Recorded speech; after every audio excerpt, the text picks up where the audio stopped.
रहीम अस्सलाम वालेकुम। कल जो मैंने जीएचक्यू की जो सिविलियंस की जॉब आई थी वो मैंने वीडियो बनाई थी, ठीक है। तो आज की जो वीडियो है ये उसमें अप्लाई करने का ऑनलाइन जो तरीका है, बहुत ज़्यादा रिक्वेस्ट आ रही थी, मुझे कमेंट्स और मैसेजेस आ रहे थे कि जो है वो सर उस पर भी वीडियो बनाएं कि उसमें अप्लाई करना कैसे है, उसका तरीका समझा दें, ठीक है। तो आज जो है वो ये वीडियो आपकी जस्ट उसी के लिए ही है, ठीक है। तो काइंडली आपने जो है वो वीडियो को कंप्लीट एंड तक देखना है।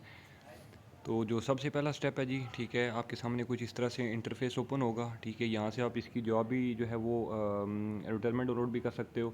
उसके बाद जो फ़ीस की डिपॉजिट की डिटेल्स हैं वो भी यहाँ से डाउनलोड कर सकते हो। उसके बाद यहाँ पर आपको रेड कलर का बटन नज़र आ रहा होगा, अप्लाई ऑनलाइन, ठीक है। तो आप जो है वो इस बटन पे क्लिक करके ऑनलाइन अप्लाई भी कर सकते हो, ठीक है। तो मैं इस पर रेड पे क्लिक करता हूँ ताकि आपको समझ आ जाए कि इसमें अप्लाई करना कैसे है, ठीक है। तो जब मैंने अप्लाई पर क्लिक किया, ठीक है, तो आपके सामने यहाँ पर जो है वो कुछ इस तरह से चीज़ ओपन हो जाएगी, ठीक है। तो आपने जो है नीचे स्टार्ट वाले बटन पे कर देना है जी क्लिक, ठीक है।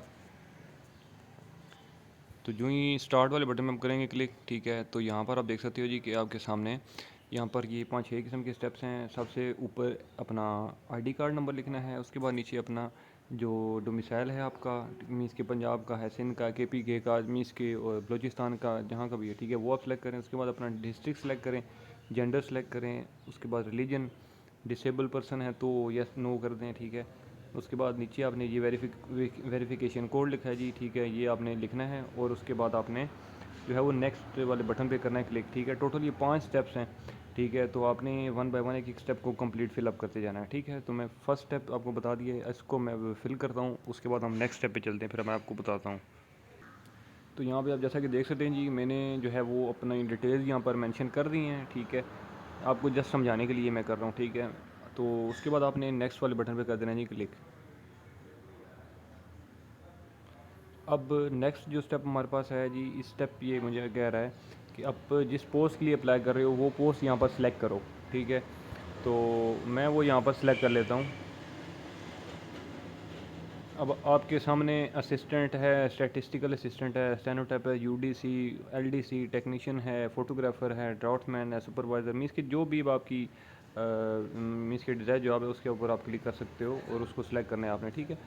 उसके बाद आप डेट ऑफ बर्थ आपने अपनी यहाँ पर सिलेक्ट कर लेनी है, ठीक है जी। उसके बाद आपने यहाँ पर अपनी जो फ़ीस की डिपॉजिट डिटेल्स हैं, ठीक है, वो यहाँ पर एंटर करनी है। जो डिपॉजिट स्लिप के ऊपर चालान का नंबर होगा वो लिखना है, कितनी फ़ीस जमा करवाई है वो लिखनी है, और किस तारीख को जमा करवाई है वो डेट लिखनी है। और उसके बाद बैंक ब्रांच लोकेशन एंटर करनी है, ठीक है, और ब्रांच का कोड क्या है, ठीक है। उसके बाद यहाँ पर लिखा है जी कि father husband died during service, ठीक है। तो यहाँ पे आपको समझ आ चुकी होगी, ठीक है। तो अगर मीन्स के कोई फोत हुआ है फादर में या आपके हस्बैंड में तो यस करें, नहीं हुआ तो नो करें, ठीक है। इसी तरह से नीचे भी ये स्टेप्स हैं, ठीक है, वो आपने फॉलो करने हैं और एट दी एंड आपने नीचे करके नेक्स्ट कर देना है, ठीक है। तो यहाँ पर ये मुझे अब कह रहे हैं जी कि selected post has a fee of RS 300, ठीक है। तो अब यहाँ पर वो कह रहा है कि फ़ीस भी मीन्स की लाजमी बात है, मैंने तो एंटर नहीं करवाई, ठीक है। यहाँ पे आपको समझाने का मकसद था बेसिकली। तो यहाँ पे आपने लाजमी पहले फ़ीस की एंट्री डालनी है, बाकी डिटेल्स डालनी है, देन ही आप नेक्स्ट जाएंगे, ठीक है जी। तो मीन्स के चालान फ़ीस पहले आपने जमा करवानी है। तो यहाँ पर ऊपर जो गिवन वेबसाइट है, ठीक है, वो आप देख सकते हो, लिखा हुआ है जी कि मैं आपको ज़रा क्लियर कर देता हूँ, AMDTE-RECT.gov.pk, ठीक है। यहाँ पर आपने आना है और आपके सामने जो है वो जिस तरह से मैंने स्टार्ट किया था आप इस तरह से अप्लाई कर सकते हो। और आपके सामने जो है वो मैं दूसरे स्टेप तक पहुँचा हूँ और आपने 5 स्टेप्स हैं। इसकी अगला स्टेप आपका क्वालिफिकेशन का होगा, मे बी एक्सपीरियंस का होगा, ठीक है। एट दी एंड लास्ट पे जो है वो आपने सबमिट कर देना है अपनी एप्लीकेशन, ठीक है जी। आई थिंक सो कि इसमें आपको कोई मुश्किल नहीं होगी। अगर इस दौरान फिर भी किसी को कोई मुश्किल हो, कोई भी ऐसी चीज़ है जो कि आपको ना समझ आ रही हो, तो मुझे वीडियो के नीचे कमेंट कर सकते हो। मैं इस हवाले से आपको मज़ीद भी गाइड कर दूँगा और उम्मीद करता हूँ कि मेरी ये वीडियो आपको अच्छी लगी होगी। अगर ये वीडियो अच्छी लगी तो इस वीडियो को लाइक करें, कमेंट करें, मेरा चैनल सब्सक्राइब कर दें। इंशाल्लाह मैं अगली वीडियो में आपकी खिदमत में दोबारा हाजिर हूँ। तब तक के लिए मुझे दें इजाज़त। अल्लाह हाफ़िज़।